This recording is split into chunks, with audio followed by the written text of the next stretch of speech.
السلام عليكم ورحمة الله وبركاته.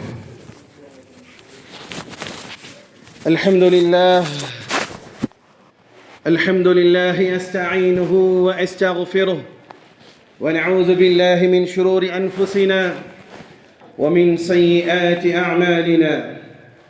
من يهده الله فلا مضل له ومن يضلله فلا هادي له. وأشهد أن لا إله إلا الله وحده لا شريك له، وأشهد أن سيدنا ونبينا ومولانا محمدا عبد الله ورسوله صلى الله عليه وعلى آله وصحبه وسلم تسليما كثيرا. أما بعد، فقد قال حق سبحانه وتعالى في القرآن العظيم الفرقان المجيد: فأعوذ بالله من الشيطان الرجيم. بفضل بسم الله الرحمن الرحيم. يا أيها الناس اتقوا ربكم الذي خلقكم من نفس واحدة وخلق منها زوجها وبث منهما رجالا كثيرا ونساء واتقوا الله الذي تساءلون به والأرحام إن الله كان عليكم رقيبا. وقال عز وجل: يا أيها الذين آمنوا اتقوا الله حق تقاته ولا تموتن إلا وأنتم مسلمون. عن أنس رضي الله تعالى عنه قال رسول الله صلى الله عليه وسلم: من أحب أن يبسط له في رزقه وأن ينسأ له في أثره فليصل رحمه. أخبره بخاري متفق عليه. وعن جبير بن مطعم رضي الله تعالى عنه قال رسول الله صلى الله عليه وسلم: لا يدخل الجنة قاطع، يعني قاطع رحم. متفق عليه. أو كما قال عليه الصلاة والسلام: اللهم رب اشرح لي صدري ويسر لي أمري واحلل عقدة من لساني يفقه قولي. ربي زدني علما وارزقني فهما. ربي يسر ولا تعسر وتمم لنا بالخير. புகழும் புகழ்ச்சியும் வல்லவன் அல்லாஹ் ஒருவனுக்கு மாத்திரம் உண்டாகட்டுமாக. சாந்தியும் சமாதானமும் இவ்வுலகை சத்தியத்தின் பால் ஈர்த்த உத்தம நபி ஸல்லல்லாஹு அலைஹி வஸல்லம் அவர்கள் மீதும் அன்னாரின் குடும்பத்தாரின் மீதும் அவர்களை முற்றிலுமாக அடிபணிந்து நடந்த சத்திய தோழர்கள் சஹாபாக்கள் மீதும் இங்கு அமர்ந்திருக்கக்கூடிய உங்கள் மீதும் என் மீதும் உலகத்திலே வாழக்கூடிய அத்துணை மக்கள் மீதும் அல்லாஹ்வினுடைய சாந்தியும் சமாதானமும் என்றென்றும் நின்று நிலவட்டுமாக. பிரியமான சகோதரர்களே, விடுமுறை காலகட்டம். மேக்சிமம் எல்லா ஸ்கூலும் இப்போ லீவ் விட்டுட்டாங்க. ஒரு காலம் இருந்தது, படிக்கக்கூடிய, குறிப்பாக பள்ளி படிக்கக்கூடிய மாணவர்கள், ஸ்கூலில் படிக்கக்கூடிய மாணவர்கள் மிகப்பெரிய ஒரு எதிர்பார்ப்பில் இருப்பார்கள். எப்போ நமக்கு லீவ் வரும் இப்போ எதிர்பார்த்து இருக்கிறாங்க. அந்த எதிர்பார்ப்பினுடைய உள்ளடக்கம் என்னவென்று சொன்னால், அவர்களுடைய முழு நோக்கமும் சொந்த பந்தங்களை சந்திக்க இருப்பது. நான் சின்ன வயசில் ஸ்கூலில் படிக்கும்போது 6 மாதத்துக்கு முன்னாடி ஸ்கூல் லீவ் விடுறதுக்கு 6 மாதம் முன்னாடியே இந்த ஸ்கூல் லீவில் எங்கே போவோம்? மாமா வீட்டுக்கு போகணும், அங்கிள் வீட்டுக்கு, சின்னம்மா, பெரியம்மா, சச்சா, இத்தனை லிஸ்ட்டும் போட்டிருப்போம். ஆனால் போக முடியுமா முடியாதா அது தெரியாது. ஆனாலும் பிள்ளைகளுடைய பெரிய எதிர்பார்ப்பு என்னவாக இருக்கும்? இப்போ இல்லை, ஒரு காலத்திற்கு முன்னதாக இந்த வெக்கேஷனில், இந்த ஸ்கூல் லீவில் என் மாமா வீட்டுக்கு போவேன், மாமி வீட்டுக்கு போவேன், அண்ணன், தம்பி, மச்சான், இப்படியான கணக்குகள் இருந்தது. இன்றைய காலத்தில் அப்படி இருக்கா? இந்த காலத்தில் எப்படி இருக்கா? நான் இந்த வெக்கேஷனில் கொடைக்கானலுக்கு போவேன், ஊட்டிக்கு போவேன், குல்மனாலி போவேன், கோவாவுக்கு போவேன், காஷ்மீருக்கு போவேன். சொந்த உணர்வுகள், சொந்த பந்தங்களுடைய அந்த உறவு முறைகள் என்பது இன்னைக்கு கேலி கூத்தாகி விட்டதை பார்க்கிறோம். சொந்த பந்தங்களை பார்க்கறது இன்னைக்கு ஒரு ரொம்ப லேட்டஸ்டான ஒரு அப்டேட் என்ன தெரியுமா? சொந்தக்கார வந்தால் என்ன செஞ்சுட்டு வரணும்? உங்கள் வீட்டுக்கு சொந்தக்கார வந்தால் என்ன செய்யணும்? என்ன பண்ணிட்டு வரணும்? ஃபோன் பண்ணிட்டு வா. எதுக்கு அது சொல்லணும்? அதை விட ஒரு கிறுக்கு தான். அதுக்கு நியாயம் பேசணும்னு சொல்லுவாங்க. இல்லைங்க, அவங்க வந்தால் அவங்கள உபசரிக்கணும். அதெல்லாம் என்னத்தை உபசரிக்கிறீங்க? மண்ணாங்கட்டி உபசரிப்புலாம் அப்புறம். சொந்தக்காரனை எப்படி தெரியுமா? நைட்டு 1 மணி ஆனால் வீடை தட்டி வந்து நிற்கிறவன் தான் சொந்தக்காரன். சொந்தக்காரன் இல்லை, மூமின். உதவி செய்ய எந்த வீடும் தொடர்ந்து இருக்கணும், அது வேற விஷயம். சொந்தக்காரன் வீட்டுக்கு வரதா இருந்தால் தெரிஞ்சு சொல்லிட்டு வாங்க, நாங்கள் வீட்டில் இருப்போம், இல்லாமல் இருந்தால் எங்கே போக போகிறீங்க? அப்படியா நாடு விட்டு நாடு போயிட போகிறீங்க? இல்லை இப்படி தெரிஞ்சுக்கலாமே. அந்த மாதிரி காரணங்களை சொல்கிற ஆளுக்கு 1 மாதம் ஃபுல்லாக அவன் வீட்டில் தானப்பா இருப்பேன், தெரிஞ்சுக்கிட்டார், ரைட். எப்போ வேணாலும் வீட்டில் வர்றதுக்கு பேர் தான் உறவு. எப்போ வேணாலும் வீட்டுக்கு வர பேர் தான் உறவு. சொல்லிட்டு வர்றதுக்கு பேர் வேலைக்காரன். சொல்லிட்டு வர்றது பேர் வேலைக்காரன். இந்த உறவுகள் என்பது இன்னைக்கு மாய்ந்து கொண்டே இருப்பதை பார்க்கிறோம். என்னைக்கு இந்த குடும்பம் சொல்லுவாங்க, கூட்டு குடும்பம் என்ற அந்த தலைப்புகள்லாம் மாறிவிட்டதோ அன்றிலிருந்து இன்னைக்கு சில பிள்ளைகளை கண்ணால் பார்க்குறேன். ஒரு பிள்ளைகிட்ட வந்து நான் தான் உன் பெரியப்பான்னு இன்ட்ரடியூஸ் ஆகிறான், நான் தான் உன் அத்தாவோட அண்ணன், நான் தான்னு சொல்கிறான். இது உறவாக இருக்க முடியுமா? உன்னுடைய அம்மாவுடைய தம்பி நான் தான்னு சொல்கிறான், அல்லது ஒன்று விட்ட சித்தப்பா மெஹண்டி சொல்லி இன்ட்ரடியூஸ் பண்ணுறான். அப்படியான்னு அந்த புள்ள நழுவி போகுது. இதுக்கு அடிப்படை காரணம் என்ன தெரியுமா?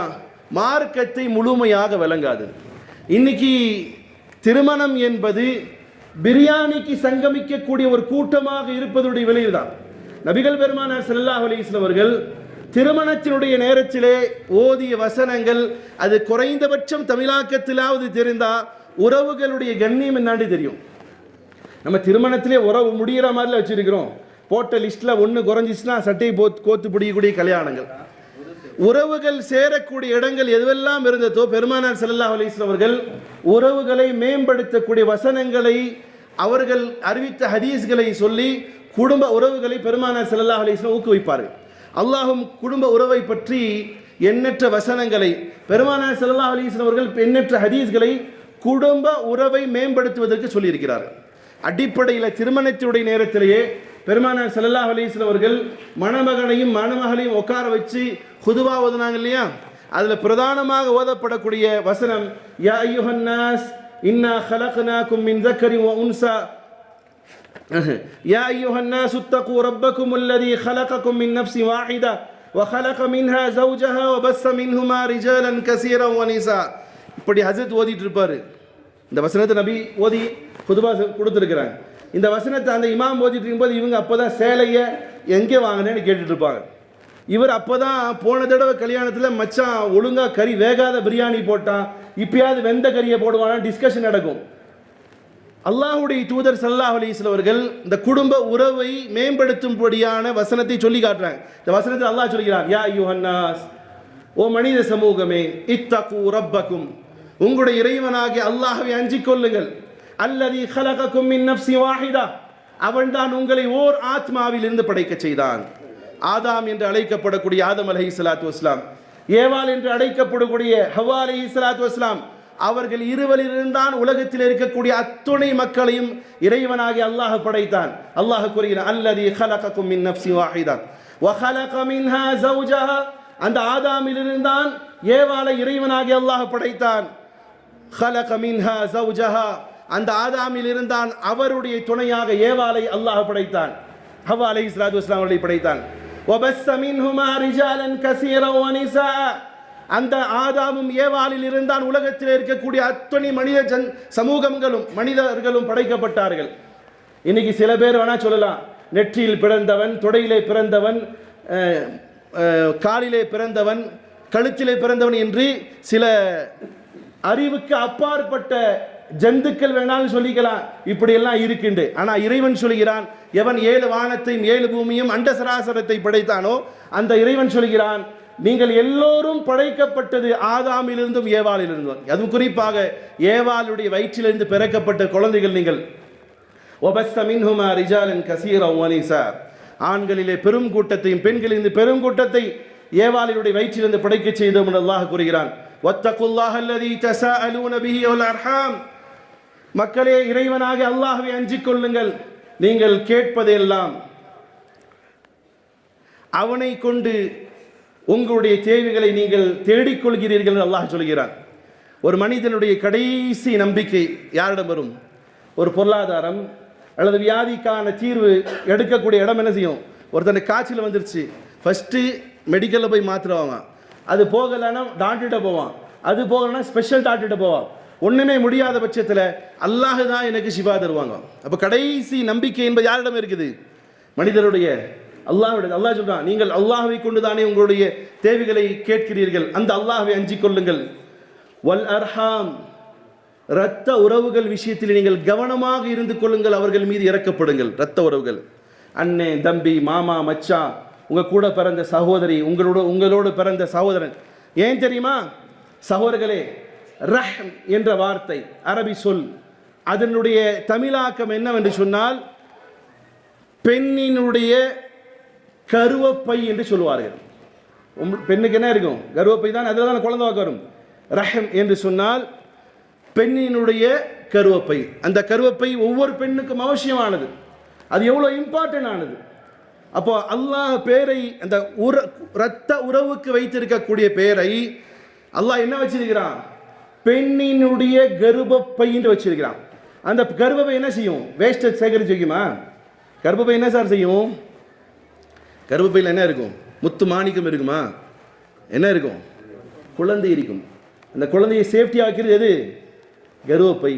இப்படியாக ஒரு சேஃப்டியாக பத்திரமாக வைக்கப்பட வேண்டிய ஒரு உறவு தான் இரத்த உறவு என்பதை அல்லாஹ் ரஹ்மின் மூலமாக, அந்த வார்த்தையை கொண்டு அல்லாஹ் அந்த பெயருக்கு, உறவினுடைய பெயரையே ரஹம் என்று வைத்திருக்கிறான். சகோதரர்களே, அந்த எப்படி அந்த கருவப்பையில இருந்தவர்கள் இருவர்கள், ஒரு சகோதரனாக இருக்கலாம் அல்லது சகோதரியாக இருக்கலாம், அல்லது ஒரு சகோதரனும் சகோதரி, அல்லது இரு சகோதரனும் இரு சகோதரிகள், எப்படி ஒன்று அந்த ரஹமிலே, அந்த கருவப்பையிலே இருவர்கள் இருந்ததனால் அவர்களுக்கான இரத்த உறவாக அல்லாஹ் ரப்பல் இஸ்ஸத் உலகத்திலே கொடுத்திருக்கிறான். அவர்களுக்கான ஒரு கண்ணியமான உறவாக கொடுத்திருக்கிறார். அப்போ அல்லாஹ் ரப்பல் இஸ்ஸத் அதில் இருந்துதான் குறிப்பாக தாயினுடைய கருவப்பையிலே வளர்ந்த குழந்தைகளை இரத்த உறவாக சொல்கிறோம்.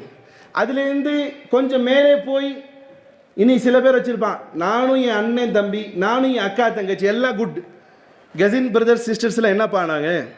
அவர்களும் உங்களுடைய இரத்த உறவுகள் தான். காரணம் என்ன தெரியுமா? உங்களுடைய ஜாதி, ராதிமா, உம்மம்மா, அல்லது என்ன உங்க பேர் வச்சு கூடுவீங்களோ, உங்களுடைய அத்தாவுடைய அம்மா, அவர்ல இருந்தா உங்க அத்தா வந்தார். இவர்களுடைய கர்ப்பப்பையிலே இருந்த உறவுகளால் அதுவும் உங்களுக்கு இரத்த உறவு.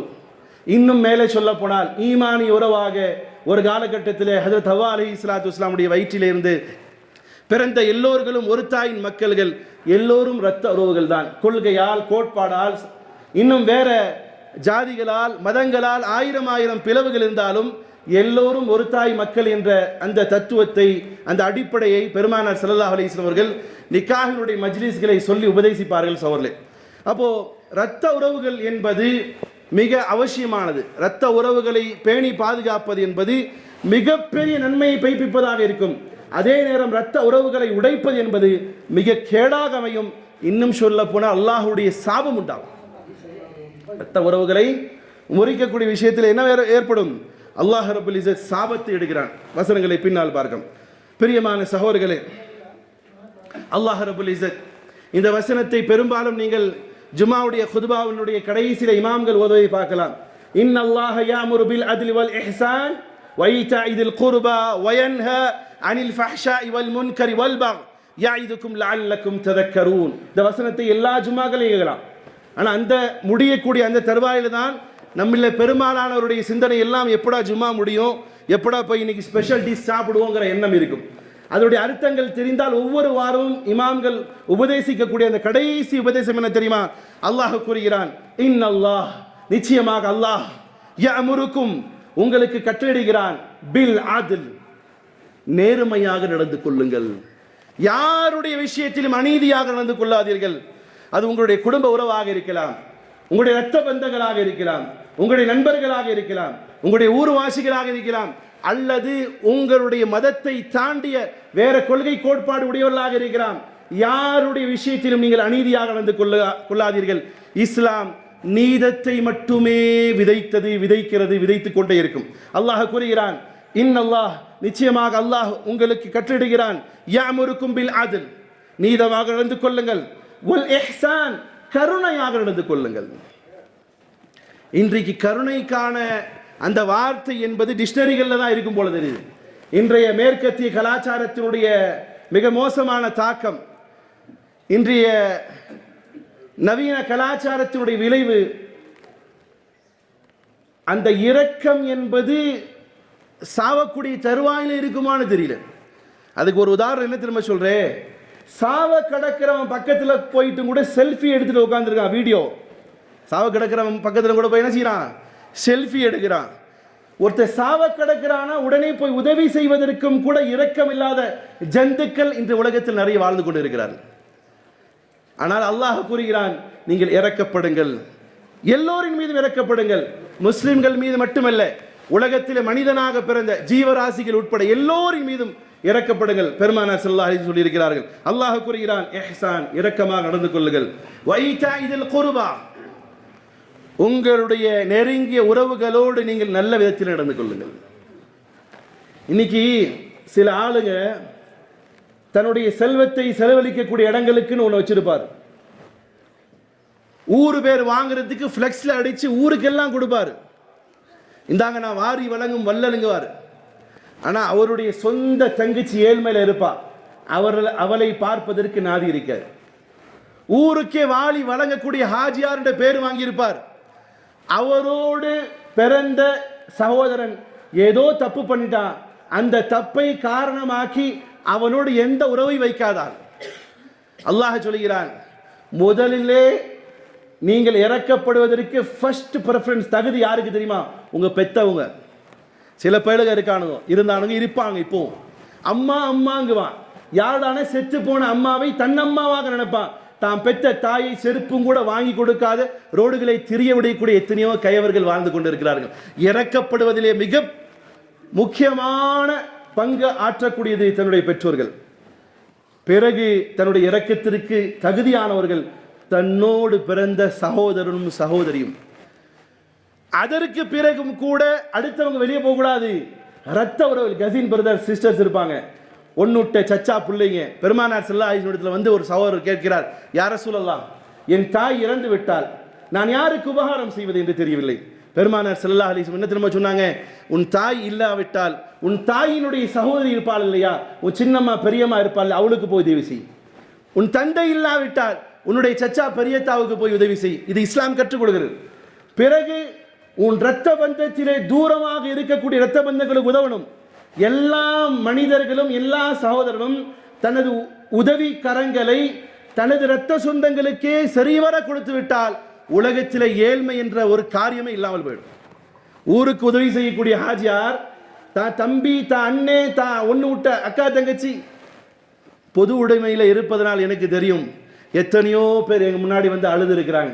எங்கள் அண்ணன் பார்த்தீங்களா இவ்வளோ பெரிய ஆளாக இருக்கிறான், எங்களுக்கு உதவுறது இல்லை. அதே அண்ணனை பற்றி வெளியே கேள்விப்பட்டால் அவர் யாருங்க, பள்ளிவாசல் கட்டி கொடுத்துருக்காருங்கன்னு சொல்லுவார். ஆனால் சொந்த தங்கச்சி சோத்துக்கு வழி இல்லாமல் தெரியவா, கண்டு கொள்ள மாட்டான். இவன் அல்லாஹுடைய சன்னிதான பெரும் பாவி. அல்லாஹுடைய சன்னிதானத்தில் யார் தாவே, அவன் எவனா இருந்தா எனக்கு என்ன, அவன் பெரும் பாவிதான். காரணம் அல்லாஹ் இரத்த உறவை பேணும்படி சொல்லி இருக்கிறான். சகோதரர்களே, அல்லாஹ் கூறுகிறான், வைதஇதில் குர்பா வயன்ஹா அனில் ஃபஹ்ஷா, மானக்கேடான காரியங்கள் பக்கமாக செல்லாதீர்கள். அல்லாஹ் தடுக்கிறான்.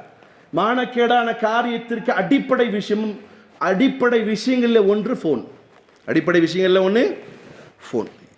இருக்கிறதெல்லாம் மானக்கேடான காரியம் இல்லை, அதுவும் என்ன செய்யும், மானக்கேடான காரியங்களை ஊக்குவிப்பதாக இருக்கும். உங்களுடைய பிள்ளைகளிடத்தில் இருக்கக்கூடிய ஃபோனை நீங்கள் கண்காணித்துக் கொள்ளுங்கள். ரொம்ப நம்பிக்கை வச்சு என் மக மாதிரி ஒரு உத்தமி நினைக்காதீங்க. அப்படி நினைச்ச எத்தனையோ பேருடைய பிள்ளைகள் ஸ்டேஷன்களில் போய் உட்காந்துருந்த கண்ணால் பார்க்குறோம். அதனால் ஃபாஹிஷ் அப்படிங்கிற அந்த வார்த்தைக்கு ஒரு சின்ன ஒரு வட்டம் கொடுக்க வேண்டும் என்று சொன்னால் நீங்கள் ஃபோனை கொடுக்கலாம். காரணம் அதிலே ஆபாசங்கள் நிறைந்திருக்கிறது. அதுக்காக ஃபோன் இல்லை, நல்லது இருக்குது, பயான்கள் இருக்குது, ஹதீஸ்கள் இருக்குது. இன்னைக்கு எந்த ஹதீஸ் வேணாலும் ஒரு ஃபோனில் கூகுளில் போய் ஒரு வார்த்தை அரபியில் சொன்னால் அடுத்த செகண்ட் அந்த ஹதீஸ் எடுக்க முடியும். இதெல்லாம் இருக்குது.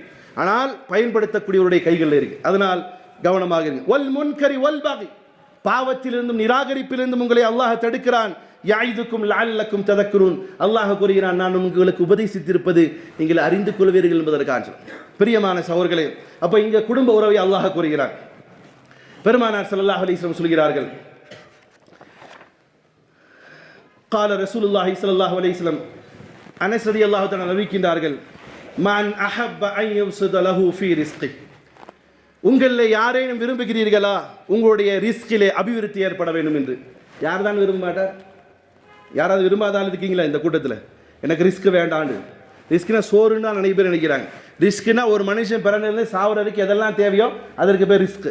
தேவையா இல்லையா? தான் தேவை. எல்லாரும் விரும்புகிறார். அப்போ அல்லாஹ்வுடைய தூதர் சொல்றாங்க, மன் அஹப்ப அன் யுப்ஸித ரிஸ்க் அன் யுப்ஸத லஹு ஃபீ ரிஸ்கி, யார் தன்னுடைய ரிஸ்கிலே அபிவிருத்தி வேண்டும் என்று நினைக்கிறார்களோ, வ அன் யுன்ஸலஹு ஃபீ அஸரி, யார் தன்னுடைய ஆயுளில் அதிகரிப்பு வேண்டும் என்று சொல்கிறாரோ. யாராவது சீக்கிரமாக பொட்டுன்னு போக விரும்புவாங்களா? ஒரு 40 வயசில், 45 வயசில், 50 வயசில், 60 வயசில், 100 வயசு வாழ்கிறதுக்கு ஒரு டேப்லெட் இருக்குன்னு சொன்னாங்க, நீங்கள் உடனே வாங்குறதுக்கு கோடிக்கணக்கான ரூபாய் கொடுக்கறதுக்கு ஒரு பெரும் சமூகம் ரெடியாக இருக்குது. அப்போ உயிரோடு வாழ்வதில் எல்லோருக்கும் ஆசை. பெருமானா அப்படியாக இருந்தால் சொன்னார்கள், ஃபல் யசில் ரஹ்மா, உங்களுடைய இரத்த உறவுகளோடு நல்ல விதத்தில் நடந்து கொள்ளுங்கள். புகாரில் பதிவு செய்யப்பட்ட ஹதீஸ். அதே நேரம் பெருமானார் ஸல்லல்லாஹு அலைஹி வஸல்லம் சொன்னதாக ஜுபைர் பின் முத்இம் ரலியல்லாஹு தஆலா அறிவிக்கிறார்கள், قال ரசூலுல்லாஹி ஸல்லல்லாஹு அலைஹி வஸல்லம், லா யத்குலுல் ஜன்னah, அவன் ஒருபோதும் சொர்க்கத்தில் நுழைய மாட்டான்.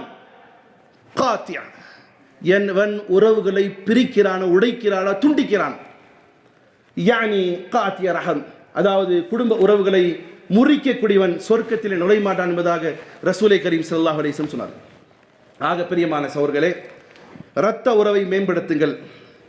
அபூ ஹுரைரா ரலியல்லாஹு தஆலா அறிவிப்பதாக இன்னொரு ஹதீஸில் வருகிறது, இன்னல்லாஹ ஹலக், அல்லாஹ் ஒட்டுமொத்த உலகத்தில் இருக்கக்கூடிய அத்துணை படைப்புகளையும் படைத்தான்.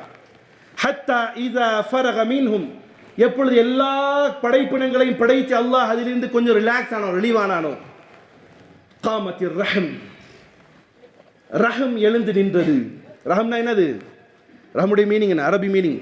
ரஹம்னு சொன்னா இரத்த உறவு, ரஹம் சொன்னா இரத்த உறவு என்று நின்றது. காமத்திர் ரஹம்.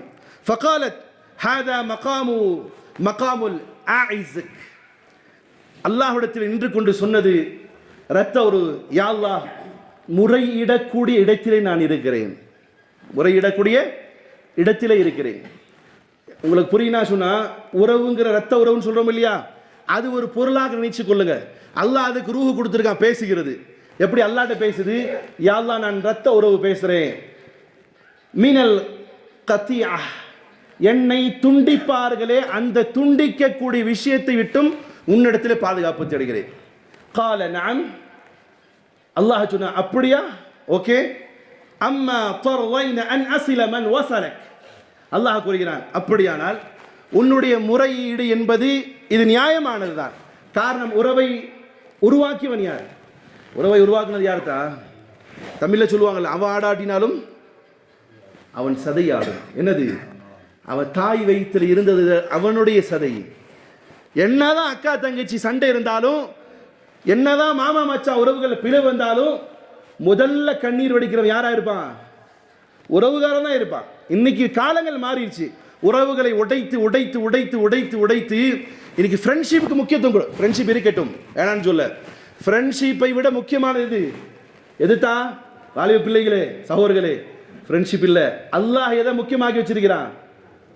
இரத்த உறவு. அல்லாஹ் ரப்பல் இஸ்ஸத் பேசுகிறான், கால நாம், அப்படியானால் அம்மா தர்தான, அப்படி உன்னுடைய இந்த வேண்டிக்கொள்ளாக இருந்தால், அன் அஸில மன் வஸலக், அல்லாஹ் சொல்கிறான், உன்னோடு யார் உறவை வைத்துக் கொள்கிறார்களோ நானும் அவரோடு உறவு வைத்துக் கொள்வேன். அதாவது என்னது? உறவுகளை மதித்து வாழக்கூடியவர்களோடு நானும் என்ன செய்வேன்? உறவு கொண்டாடுவேன். வஅக்தஅ மன் கதஅக், யார் உறவே உன்னை முறிக்கிறார்களோ, உறவுகளோடு சண்டையிடுகிறார்களோ, ஒன்று வேண்டாங்க, ஒரு சின்ன ஃபங்க்ஷன் கல்யாணத்தில் வாண்டு கூப்பிடலையாமா, பின்ன எதுக்குடா வந்த? கல்யாணத்தில் மாப்பிள்ளை மச்சான், கீழ் நாட்டில் ஒரு சில ஊர்களில் சொல்லுவாங்க, நிக்காவுடைய மஜ்லிஸில் உட்காந்துட்டு மச்சான்கிட்ட பார்த்து பர்மிஷன் வாங்கணுமா மாப்பிள்ளை. என்னாண்டு? மச்சான் கையெழுத்து போட்டுமா? நான் கேட்குறேன், உனக்கு பொண்டாட்டியா வராளா இல்லை உன் மச்சினனுக்கு பொண்டாட்டியா வராளா? நீ யார்? உனக்கு என்ன ரைட்ஸ் இருக்குது? நம்மளை மாதிரி அசைத்து தான் கேட்பான். கையெழுத்து போட்டு கிளம்பியா? 10 மச்சான் இருந்தால் நான் 10 மச்சாங்கிட்ட கேட்டுருப்பேன், எங்களுக்கு டைம் அதை அடுத்து நிற்க பொண்ணுடுவோம். இவர் என்னன்னா மச்சாங்கிட்ட பர்மிஷன் கேட்டு மச்சான் மண்டி ஆட்டினாதான் இவர். சில ஊர்களில் கேள்விப்பட்டேன், கல்யாணத்துக்கு மாப்பிள்ளை தயாராகி வீடு வீடாக போய் நிற்கணுமா, மச்சான் வாங்க மச்சான், அப்போ தான் அவர் இந்த வர்ற மாப்பிள்ளை குளிச்சிட்டு இருக்கேன்னு நிற்பாராமா. இவனுங்க உறவை மேம்படுத்துகிறவனுங்களா, உறவை முறிக்கக்கூடிய சைத்தான்களா இவனுங்க? உறவு என்பது கண்ணியப்படுத்தக்கூடியது. என்னப்பா கல்யாணத்தில் சண்டைன்னு விசாரிச்சா, நான் மண்டபத்துக்குள்ளார வந்தே என்னை வாண்டு சொல்லலை. ஒரு பெரிய வீட்டுக்குள்ளார சண்டை நடக்குது, என்னதான்ப்பா அடிப்படை சண்டை ஆச்சு, நான் வீட்டுக்குள்ளார வந்தேன் வாண்டு சொல்லலை. இன்னும் ஒரு கொஞ்சம் ஸ்பெஷலான கொஞ்சம் மார்க்க பற்று உள்ள ஆளு, வீட்டுக்குள்ளார போனேன் சலாம் சொல்லலை. யார் சலாம் சொல்லணும்? வீட்டுக்குள்ளார போகும்போது யார்கிட்ட சலாம் சொல்லணும்? உள்ள என்ட்ரார் ஆளு. இது ஃபார்மாலிட்டி, ஏமாற்று வேலை, இது வித்தைக்காரர்களுடைய காரியம். அப்போ ஒரு சாதாரணமான உறவை உடைப்பதற்கு வேற எது வேண்டாம், என்ன செய்ய வேண்டாம், என்ன செய்ய வேண்டாம், சலாம் சொல்லாம போனா போதும். இவனை மதிக்க மாட்டேங்கிறான், என்ன வாண்டு கூப்பிடல, கறி இல்லை எலும்பு வச்சுட்டானுங்க. இது எல்லாம் உடைகிறது. எவன் எல்லாம் உடைக்கிறானோ அவனை பொறுத்த மட்டிலும் அல்லாஹ் கூறியான், எவன் உறவை உடைப்பானோ நானும் அவனோடு என்னுடைய உறவை முடித்துக் கொள்கிறேன். உடனே உறவு சொன்னது, காலத் பலா யா ரப்பி, அது உறவு சொன்னது, ஓகே மை அல்லாஹ், நான் இதை ஒப்புக்கொள்கிறேன். ஃபதாலிக லக், அல்லாஹ்விடத்தில் உறவு சொன்னது, அப்படி என்றால் ஓகே, எனக்கு இந்த அக்ரிமெண்ட் ஓகே. என்னோட சேர்ந்து இருப்பவங்க கூட நீ சேர்ந்து இருப்ப இல்லை, என்ன முறிச்சாலும் நீ முறிப்ப இல்லை, ஓகே. அப்போ சகோதரர்களே, உறவு என்பது இன்னைக்கு நிறைய பேர் சொன்னாங்க, உறவு என்னடா, காசு தான் முக்கியம். என்ன தேவை? இன்னைக்கு உங்களில் பெரும்பாலான ஆள்கிட்ட எல்லாத்துக்கிட்டையும் தனியாக நான் வந்து கேட்டேன்னா நீங்களே சொல்லுவீர்கள், உறவு முக்கியமா காசு முக்கியமா, என்ன சொல்லுவீங்க? இன்னைக்கு எதுதான் மனசில் பதிவு வச்சிருக்கிறாங்க சார், மனசில் எது பதிவு வச்சிருக்காங்க? உறவு முக்கியமா காசு முக்கியமா? காசு தான் முக்கியம். சும்மா வேணா வேடம் போட்டுக்கலாம், உறவு தான் தான், இதெல்லாம் சும்மா. ஆனால் இஸ்லாம் சொல்லக்கூடிய காசு முக்கியம் இல்லை, உறவு தான் முக்கியம்.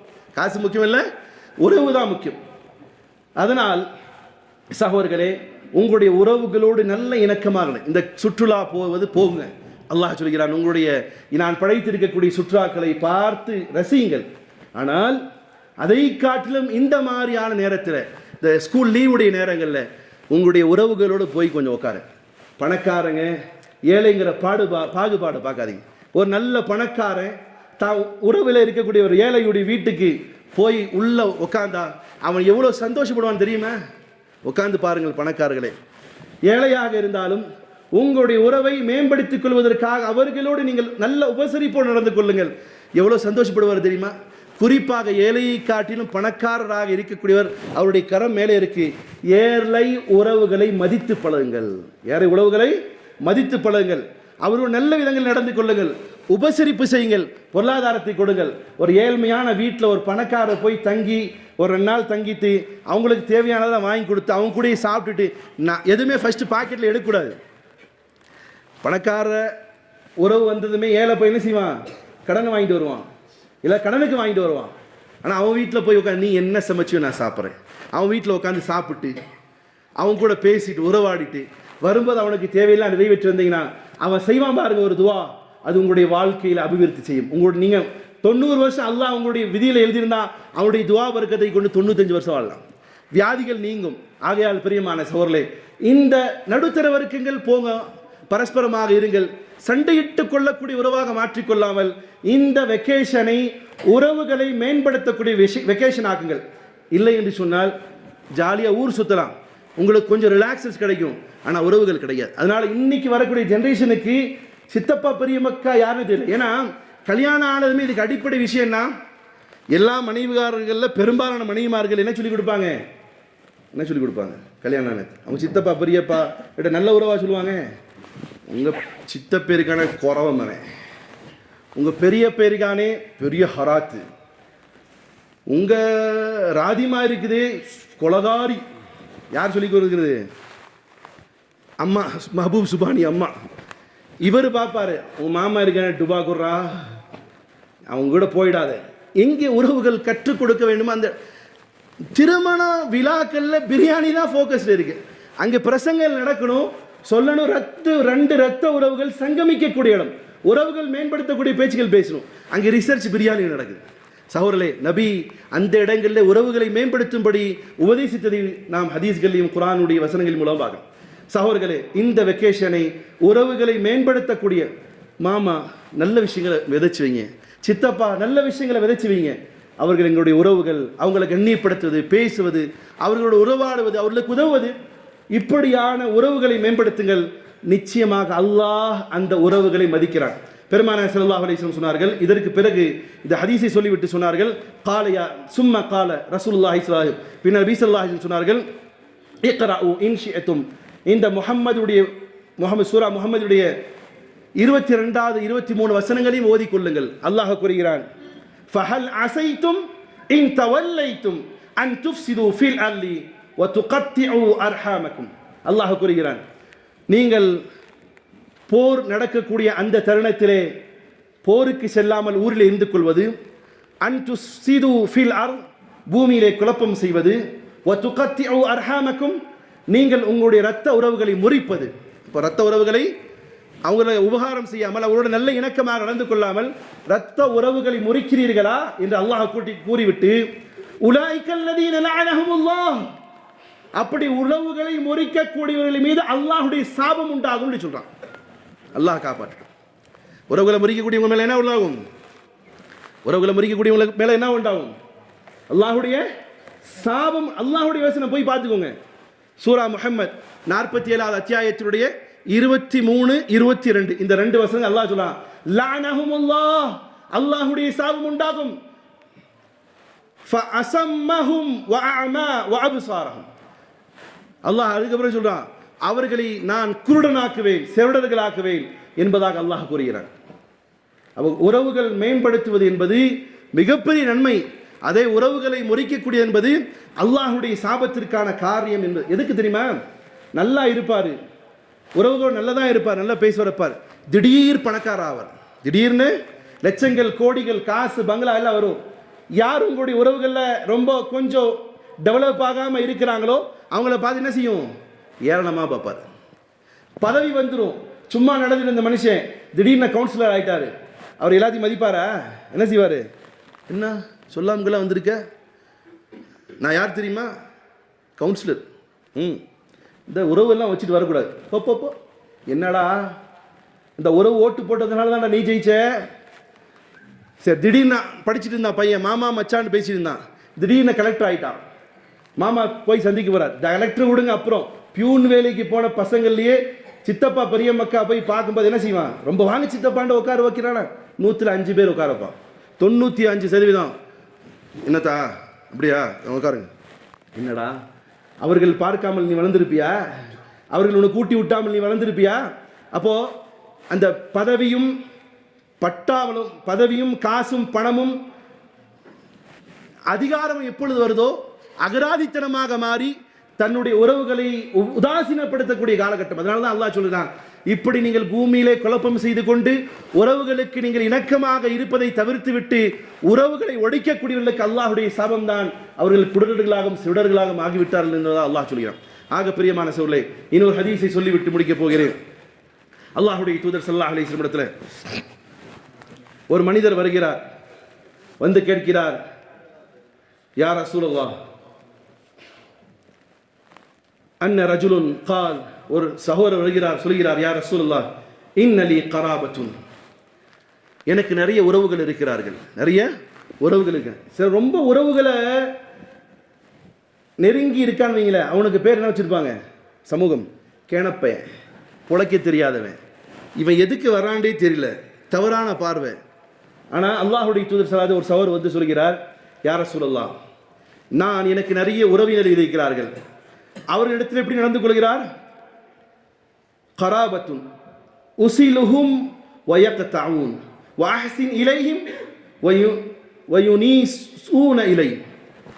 அல்லாஹ்வுடைய தூதரே, எனக்கு நிறைய உறவுகள் இருக்கிறார்கள், அவரிடத்திலே சென்று நான் அவர்களுடைய உறவுகளை மேம்படுத்த செய்கிறேன், ஆனால் அவர்களை துண்டிக்கிறார்கள்.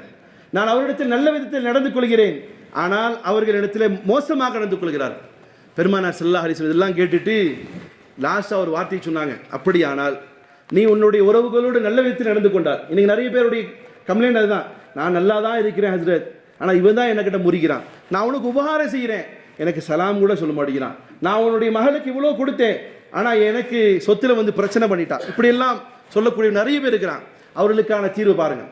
பெருமானா இதெல்லாம் கேட்டுவிட்டு சொன்னார்கள், சில் மன் கத்அக், உன்னுடைய இரத்த உறவு உன்னுடைய உறவை முறித்தால் அவர்களோடு நீ இணக்கமாக நடந்து கொள்.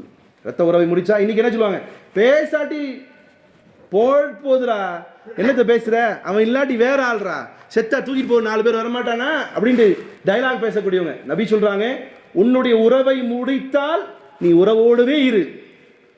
வாத்தி மன் ஹரமக், உனக்கு கொடுக்காவிட்டால் நீ கொடுத்து கொண்டே இரு. சுப்ஹானல்லாஹ். உனக்கு கொடுக்க சார் சேலஞ்ச் மாதிரி. உலகத்தில் ரொம்ப நாள் வாழ முடியுமா? எத்தனை நாள் வாழ முடியும்? இதை கொடுக்கக்கூடிய கரங்கள் வரக்கூடிய அந்த வயசே 40க்கு மேலே போயிடும், 50 வந்துடும். அப்போதான் நீங்கள் கொடுக்கறதெல்லாம் நிப்பாட்ட ஸ்டாப் பண்ண முடியும். அல்லாஹ்வுடைய தூதர் சொல்றாங்க, நீங்க உங்களுக்கு கொடுக்கலன்னா நீங்க கொடுத்துட்டே வாங்க. வாஃபு அன் ஸலமக், உங்களுக்கு அநீதி செய்தால் நீங்கள் அவர்களை மன்னித்து விடுங்கள்.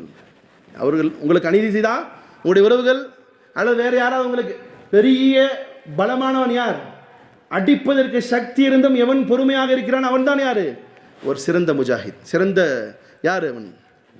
பலசாலி. நபி ஸல்லல்லாஹு அலைஹி வஸல்லம் இப்போ உறவுக்காக நல்லமைக்காக வேண்டி அவரோடு முறிப்பதற்கு எல்லா தகுதியும் இருந்து முறிக்கவில்லை, அவர்களுக்கு கொடுப்பாமல் தடுப்பதற்கு எல்லாம் இருந்தும் தடுக்கவில்லை, கொடுத்து கொண்டே இருக்கிறார்.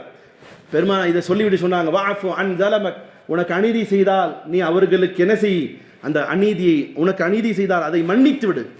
இப்படி நீ செய்து கொண்டே வந்தால், பெருமானா ஸல்லல்லாஹு அலைஹி சொல்கிறார்கள், இப்படி நீ உறவுகளை முறிக்கக்கூடிய உறவோடு இருக்கிறாய், உனக்கு கொடுக்காதவர்களிடம் நீ கொடுத்து வருகிறாய், அதே நேரம் உனக்கு தீங்கு செய்தவர்களை மன்னித்து வருகிறாய் என்று சொன்னால், சகோதரனே, நீ இந்த காரியத்தை செய்யக்கூடிய காலம் வரையிலும் உனக்கு அல்லாஹ் ரஹ்மத்தை பொழி வைக்கக்கூடிய ஒரு மலக்கை உனக்காக நியமித்து விடுகிறான்.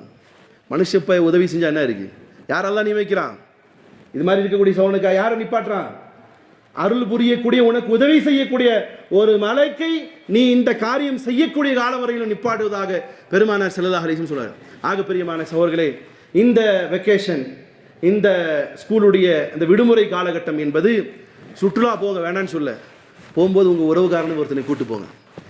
சுற்றுலா போக வேணான்னு சொல்ல, உங்கள் சொந்தக்காரங்க வீட்டுக்கும் போங்க. பணக்காரர்கள் ஏழைகள் பார்க்காதீர்கள். சுற்றுலா போங்க, உங்களுடைய உறவுகளோடு போங்க, உங்களுடைய உறவுகளுடைய நேலங்களை கழிங்க. உங்கள் வீட்டு புள்ள பணக்காரன் ஏழை வீட்டு பிள்ளையோட சேர்க்கமான நினைக்காதீங்க. மிகப்பெரிய ஏழை உலகத்திலே வாழ்ந்தார் என்று சொன்னால் யாரை சொல்ல முடியும்? யாரை சொல்லலாம்? பெருமானார் ஸல்லல்லாஹு அலைஹி வஸல்லம் அவர்கள். மறுமை தினத்திலே சொர்க்கத்திலே அதிகமாக நுழைவிக்கப்படக்கூடியவர்கள் யாரு? ஏழைகள். அதனால ஏழை தானே உதாசீனப்படுத்தாதீங்க. உங்கள் உறவினர்கள், நடுத்தர வர்க்கங்கள், உறவுகளை மேம்படுத்துங்கள், மன்னித்து பழகு. உறவுகாரம் தானே செஞ்சா மன்னிச்சுட்டு போங்க. மன்னித்து இன்றைய ஜுமாவின் வாழையாகலாம் உங்களிடத்தில் கேட்கிறேன், உறவுகள் முறிந்திருந்தால், சண்டையிட்டு இருந்தால், அற்ப காரணங்களுக்கு சண்டையிட்டு இருந்தால், இந்த ஜும்மாவுக்கு பிறகு ஃபோன் போட்டு பேசுங்க, மன்னிச்சுட்டு. நீங்கள் தப்பே செய்யலை, நீங்கள் நியாயத்தின் பக்கமாக இருக்கிறீர்கள். ஆனால் உறவை முறிப்பதை காட்டிலும் உறவை மேம்படுத்தக்கூடிய எவ்வளோ பெரிய சிறப்பு இருக்கு. யார் வந்து சேர்ந்து விடுகிறான்? யார் சார் வந்து சேர்றான்? கேட்குதா இல்லையா? யார் வந்து சேர்றான்? உறவை நேசித்து சேரக்கூடியவரோடு யார் வர்றான்? அல்லாஹ் வந்து சேர்கிறான். உறவை முறிப்பவர்களோடு யார் பிரிந்து கொள்கிறான்? அல்லாஹ். அதனால் பிரியமான சகோதரர்களே, இந்த சந்தர்ப்பத்தை பயன்படுத்தி உறவுகளை மேம்படுத்துங்கள். வல்லல்லாஹ் உறவுகளை மேம்படுத்தக்கூடியவனாக என்னை முதன்மையானவனாகும், உங்களையும் நம் சந்ததிகளையும் ஆக்கி அருள் புரியட்டுமாக. வாஹிர் அல்ஹம்துலில்லாஹ்.